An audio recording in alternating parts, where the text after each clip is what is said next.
today, which can be a bit tricky. So I'm gonna see whether this works. If it doesn't, hey, no worries. So let me know if you can see me. Just post a message that lets me know. I will, of course, as always, start at 1 o'clock. When I see 1 o'clock hit my clock. So we will kick off then. Hope you guys are well.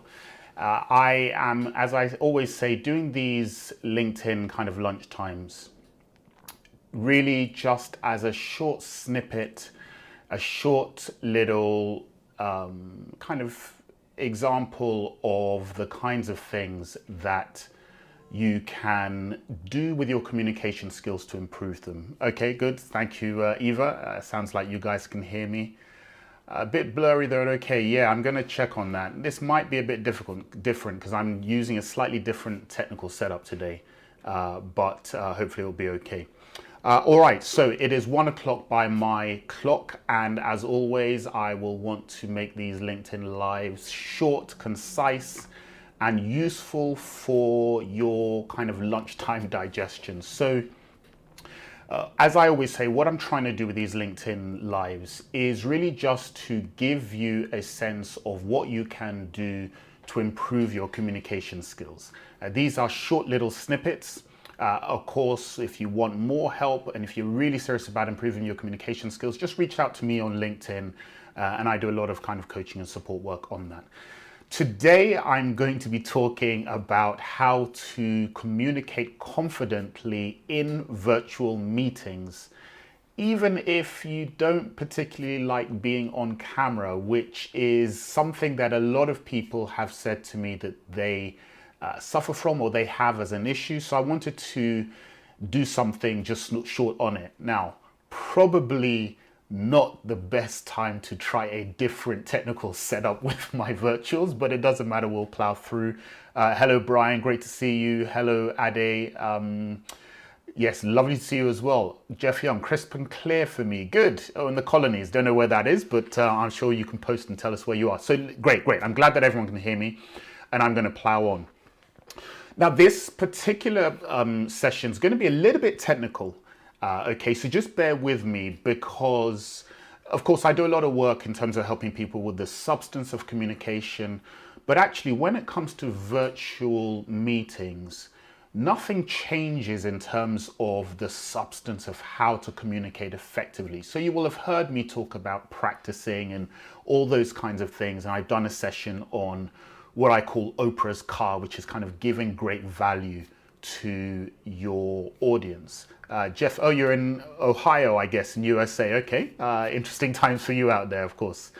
Okay, so the usuals still apply in terms of how to communicate confidently. And you look back on some of the LinkedIn Lives I've done. I post a lot of stuff about it if you want to look at that. So today will be a little bit more technical, but bear with me because actually a big part of being confident on camera is to get those technicals right. And especially if you are in a work or a business setting, you will actually stand out noticeably, even if people may not be able to articulate what that is, if you have got the technical stuff right, whereas other people haven't. And it's important because our life is getting increasingly virtual, not just, of course, because of COVID. I mean, that's accelerated everything. But you will probably have found even before COVID that you were starting to have more virtual meetings, having to do more on camera, whether it's Zoom, whether it's webinars, things like that, FaceTime meetings, things like that. So it really helps to get on top of it. And I want to give you kind of a good approach to doing it. One of the challenges with being on camera is that it's very unforgiving, right? So when you are in a virtual meeting, of course, sorry, in a real meeting, that is, you can kind of zone out a little bit if you want to. You can look away and smirk when somebody says something that's a bit silly, whatever it is. But in virtual meetings, unless you actually turn your camera off, you are pretty much always on camera, and the camera kind of picks up everything, right? It picks up all the smirks, all the micro expressions. In fact, it just occurred to me actually, I had the same experience. So I'll show you this little, I took a screenshot of a WhatsApp message I had, no, not that one, hold on, from a friend. Yeah, here we go. And this is actually a WhatsApp message I had with a friend where we were on a virtual meeting and I was kind of a little bit peeved. It was time zone was America, so it was about 2 o'clock in the morning for me, and I was just getting tired. And he actually messaged me saying, "Hey, mate, your expressions are hilarious." Right? And you can see I say I better turn my camera off. So that's kind of an indication of that it really does happen. And because the camera picks up so much, it's really important to get yourself set up and sorted out. So what I'm going to do is I'm going to kind of run you through what I consider to be really the three steps of how to really present and communicate confidently on camera. And if you get it right, it really can enhance your reputation. So let's kind of move forward. So what I'm going to say is the first thing, and I always like to give like an abiding rule that is going to kind of really make sense for you, right? An abiding rule that's really going to make sense for you and help you keep everything in mind. So let me just come back. If you want to just keep one thing in mind, the abiding rule that I'm going to tell you to keep in mind is this. You need to make a connection. You need to make a connection with the people who are on camera, with your audience. That is the one abiding rule. So if you want to think about what you're doing, whenever you're doing, whatever it is you're doing, always think about how you can make a connection with the people who are on the other side of the camera, on the other side of the screen. And that's the thing to keep in mind as you do it. So let's look at some of the kind of specifics. As I said, I'm going to give you three steps that I think are going to help you. So step number one is to prepare, right? Step number one is to prepare. You'll have heard me say that over and over again, but I'm going to give you some kind of specific things that I say that you should prepare when looking at doing a virtual meeting. Step two is to personalize. And for that, what I want you to do is to think about how you can really make it, in a sense, recreate the physical so that people don't feel disconnected from you. So you personalize it rather than kind of effectively letting people feel that it is just virtual and then they feel disconnected to you. And the third step is to project. So the third step is to project, and I'll tell you what that means. And essentially it's really communicating beyond just the kind of the lens and right into the kind of the heart of the people that you are speaking with. So that's the three steps: prepare, personalize, and project. So let's look at step number one, which is to prepare. Okay, step number one is to prepare. Now, let me come back on screen. What I'm going to say with terms of preparation is what you want to do is to set up your environment so that you are at your most comfortable, Let me give you an indication. In fact, what I'm going to do is a little bit, so I told you I've got a bit of a technical setup here today. So what I'm going to do is I'm going to show you my own setup. This is what I do when I am set up, okay? So the first thing, let's have a look. So I'm going to see if you can see this guy, right? So you can see this is my screen, as you can see, right? And these are my lights, okay? These are my lights. I've got one on that side and one on that side, right? Okay, so let me come back on. Now, why do I show you that? Because lighting is incredibly important. I cannot tell you how many times that I see meetings where people are kind of in the dark, or they'll have bright lights or a kind of a bright window behind them, and then it obscures them, or it makes them a little bit fuzzy, or makes them a little bit kind of unclear. And especially, actually, this is something for all the people, for all the black people, or if you're a different ethnic group who are watching, this is particularly important for us because the camera can be very unforgiving if the lighting isn't right. So my suggestion, first thing, and I said this is going to be technical, is get your lighting right, okay? So if you have a window, place the window behind the camera lens so that all the light is going onto you. Natural light is great, it's fantastic, works really well. Mine is kind of to the side, so it doesn't quite work well for me for these kind of videos. But the first thing is get your lighting right. What you want to do is to kind of bathe your face in natural or great light so that people see you well. Now, they're not going to point it out, they're not going to say anything about it, but they will kind of subconsciously notice, and it will just put you in the right frame, especially as compared with other people. So that's your lighting. The next thing is your audio, right? So with audio, a lot of people will kind of use the audio that is of the computer camera, and that's fine. But what I'm going to recommend to you is actually think about investing in a decent microphone for your kind of home setup. The reason I say that, I would say, look, just use whatever you got. It doesn't really matter. But actually, because so much more of our world is very virtual and we're doing so many more meetings on Zoom and webinars and things like that, it is important to have good audio. Now, you don't have to go full out like me, right? So you can see I've got a lapel mic here and it's kind of plugged into a wireless microphone. You don't need to do all of that.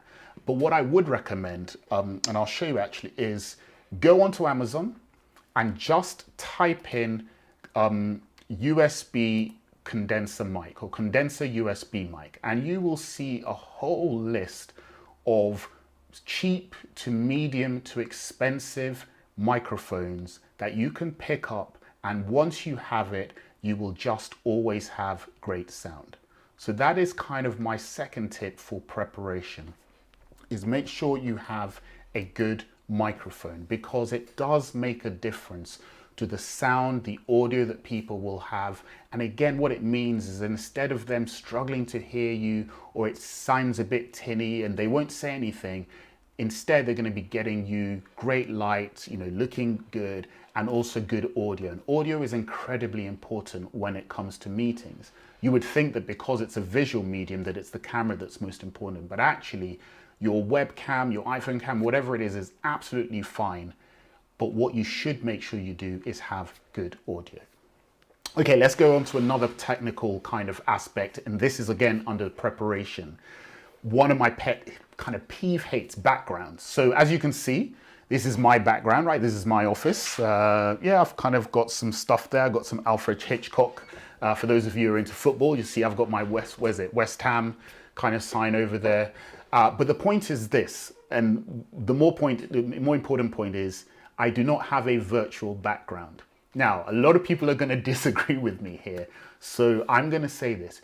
Don't use virtual backgrounds. I know they're a lot of fun, right? You know, you'll see the meetings where, oh, you're in a meeting and, you know, you've got the ocean behind you, whatever it is. Don't do it. And I'll tell you why in kind of the next step when I talk about the importance of personalizing and projecting. But apart from the little problems of, you can always see the kind of the outline around your head because you're not really kind of well set up and the technology is not that great for virtual backgrounds. Virtual just means you're not being real and authentic. And that really is a problem when it comes to virtual meetings. Even though it is virtual, i.e. you're not next to each other, it's still important to be as authentic as possible.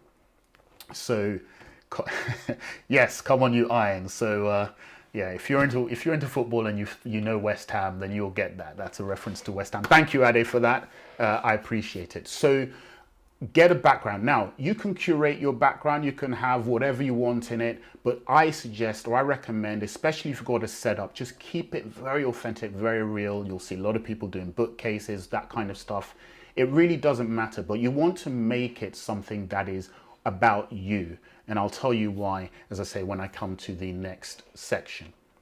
Now, one thing that you will also think about, and actually, in fact, I'll show you again my setup, is about notes. So you will have prepared, of course, to have your presentation, whatever it's for your meeting, and you will likely want notes. Now, what a lot of people do is, and I've seen it, they'll have notes kind of, you know, just next to the camera, right? So just let's say my camera is there and they'll put it just next to the camera and you'll see them through the meeting kind of doing this. Yeah, so I'm talking to you and yeah, I'm talking to you and I'm looking at my notes and I'm talking back and talking back.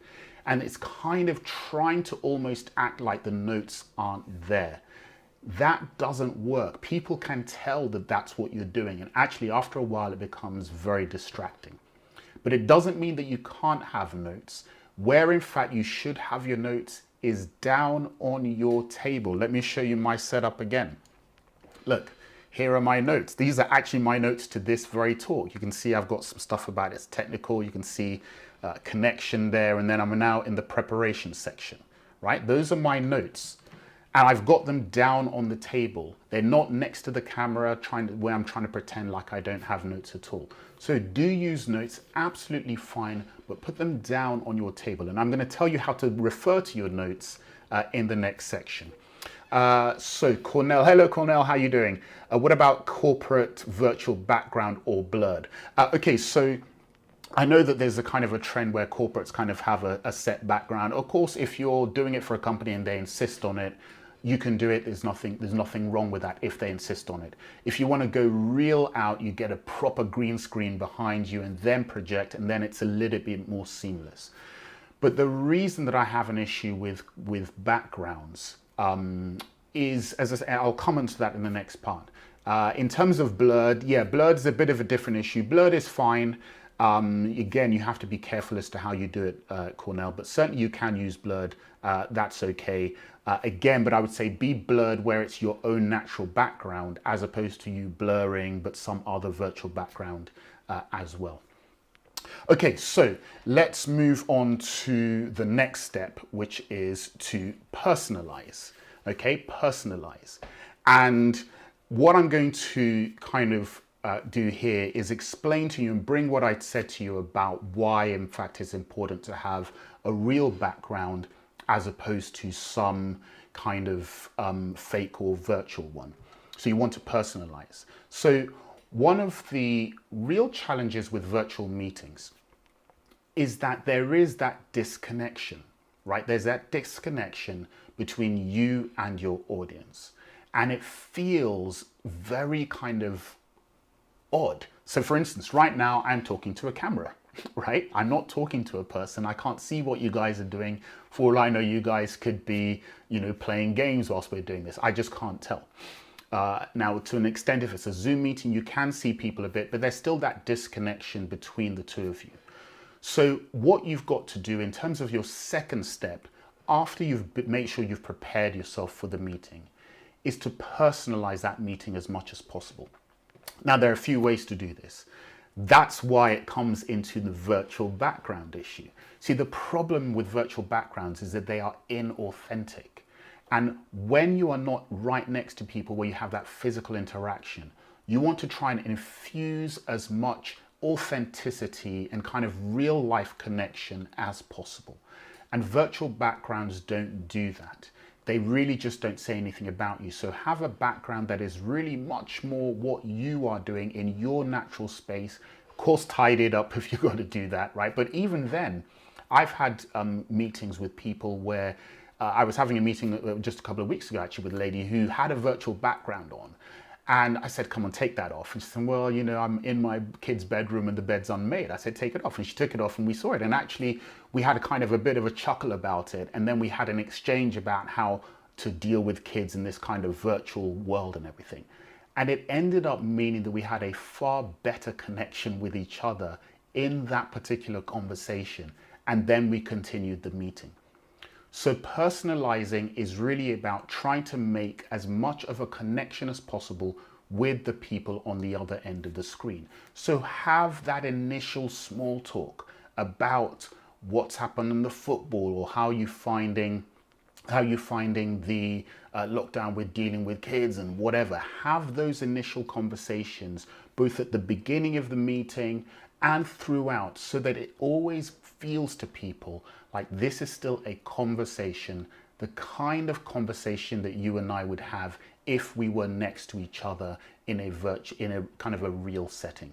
So you really, really want to try and personalize it as much as possible. And that's why I don't have a virtual background. This is a background, this is the office I work in anyway, and this is what you can see. So you really want to kind of try and do that. And you want to try and interact as much as possible with people.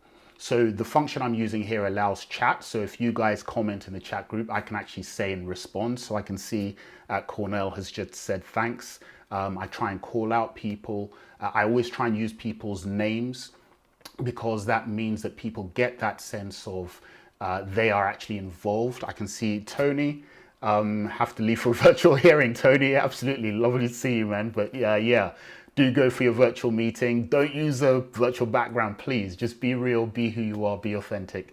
It comes across much better. But thanks for tuning in as well, Tony. I really appreciate that. So make sure you personalize it as much as possible by making those connections, being conversational in the way that you're speaking. And what you're trying to do is to just recreate what things would be like if you were physically next to each other. So that is kind of another step in terms of personalizing. And as I said, make sure you use first names as well. So that's a step you can do in terms of personalizing.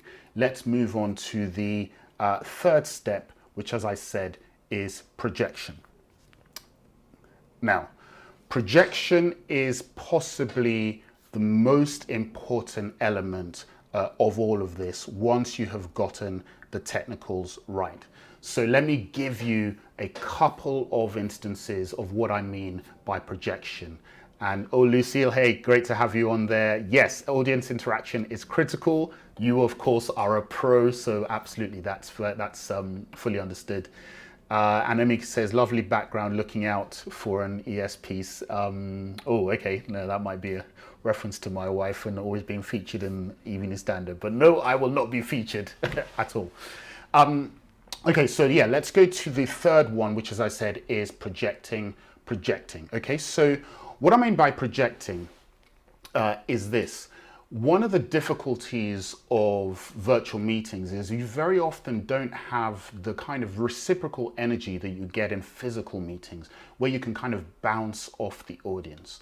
So you have to really do the projecting yourself. I want you to think about basically being yourself plus 10% and keeping that up all the way through and accepting that it will feel a little bit strange, a little bit uncomfortable, but not stopping and not dropping your energy as you go through.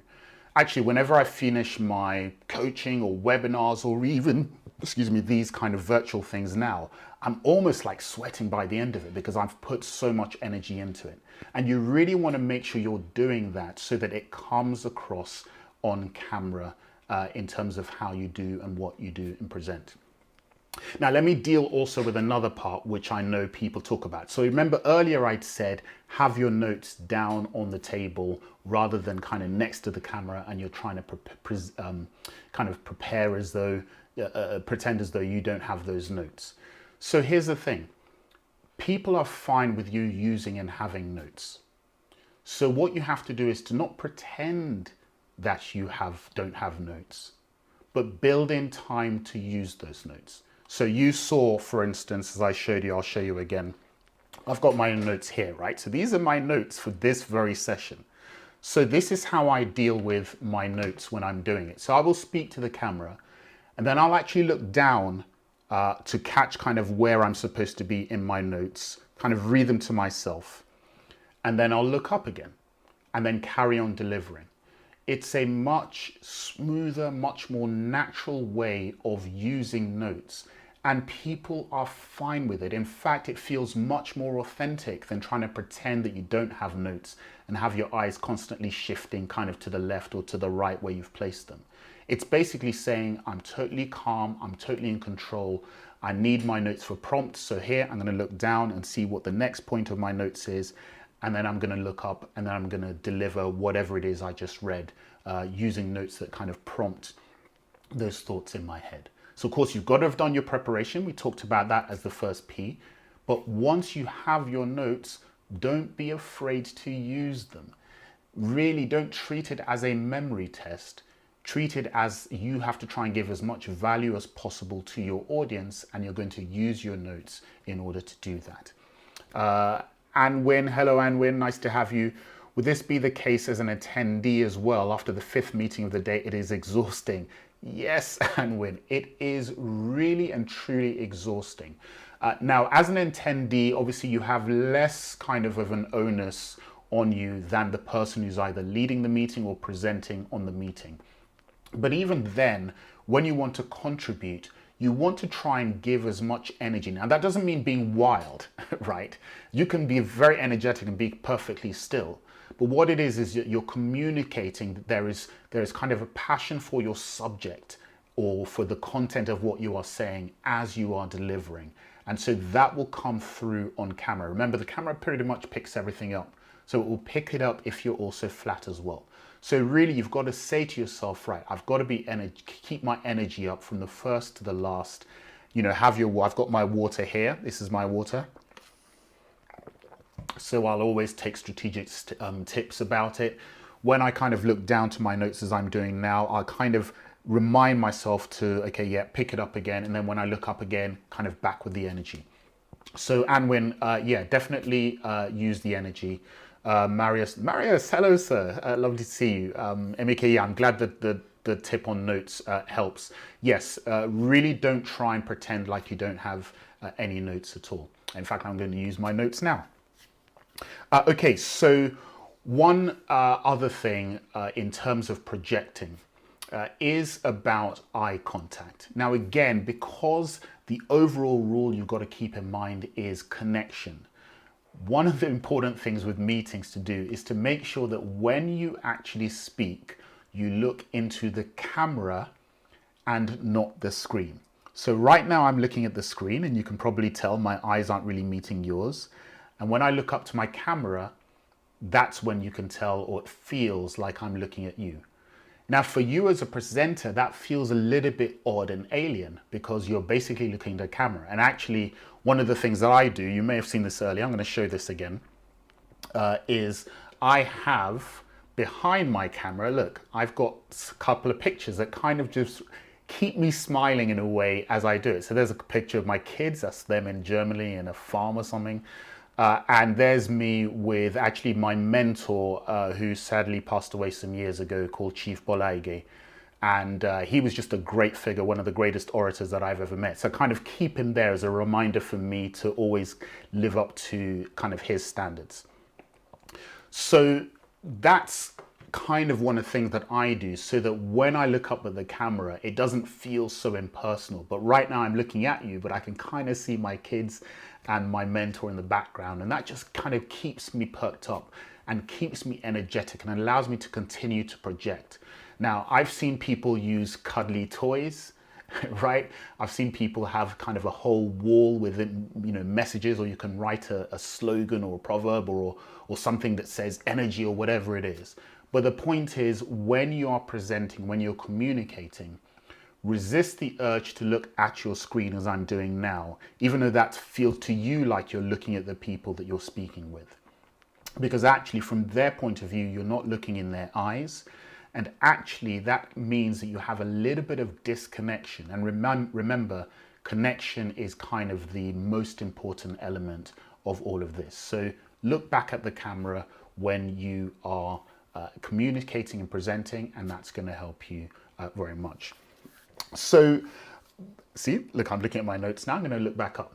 So those are kind of the three elements, as I said, in terms of preparation and preparation, personalize, so that you really make it feel like a space that is authentic to you, unique to you, and also your interaction with the people, the audience, also feels natural, and you have that small talk and you make it conversational and you show your flaws and you be open about them so that people don't feel just that it's too formal. And finally, project your voice, project your energy, project using your eyes so that you're connecting with the audience, and make sure you're projecting your message. Feel free to use notes, but look down on them when you read, and then look up at them when you speak and present, rather than trying to kind of pretend that you don't have notes as well. And that way your energy is always directed towards your audience, as opposed to kind of being diffused all over the place. So prepare, personalize, and project. Those are my 3 tips on communicating in virtual meetings. And if you take that approach into your virtual meetings and start to just put those things in place. So think about your background, have the camera kind of pointing at eye level, right? Not where you're too looking down on it and things like that. Just prepare your environment so that you are the most comfortable and you are going to look and sound great with great lighting, great audio. And then in the meeting, try and personalize it as much as possible so it feels like you're interacting with people rather than kind of standing disconnected from them. And finally, project and project. Be yourself plus 10%, because that will come across in the camera and that will mean that you connect with people, which of course is the most important thing when it comes to virtual meetings. So those are kind of some of my tips on how to communicate confidently in virtual meetings, even if you don't really like being on camera. And it is now exactly 1:30, so which means I've achieved again my aim of keeping this to within the kind of half-hour slot. So I hope that was useful and interesting for you guys, especially because you're watching this virtually. I'm absolutely sure a lot of you now are doing virtual meetings and you're having to think about how to just do it in a way that enhances your reputation, as opposed to potentially damaging it, which can actually happen. Jaya, you're there? Yeah, great. Thank you, guys. Yeah, if you've got any questions, post them now. I'm going to kind of ring off on this if you don't. But if that was helpful and useful, just let me know. Just post a comment. MAK, great. I'm glad that helped. That's useful. What I'm also going to tell you guys, actually, which you may be interested. So next week, I'm going to slightly change it because I've been getting calls for something a little bit longer and a little bit more detailed. So next week, in fact, I am going to do, not at 1 p.m., but at 7 p.m., a webinar called the 5 Communication Super Skills that will change your career if you use them and stall your career if you don't. The 5 Communication Super Skills that will change your career if you use them and stall your career if you don't. That will be next week, Wednesday, 17th at 7 p.m. So I won't do a lunchtime one. Well, I may do a short one just to say hi, but primarily it will be that longer webinar. So do look out for that. I'll post the details of it next time. But in the meantime, glad that it helped. Thank you, Stan. Hey, Stan, how you doing, sir? Great to see you. Thank you, Lucille. Thank you, Ade. Thank you, Anwin. Great to have people involved in communicating. This has gone now. I'm doing this a bit wider to just LinkedIn, so it's gone to my Facebook as well. So great to see people tuning in there. Okay, so just over 1:30.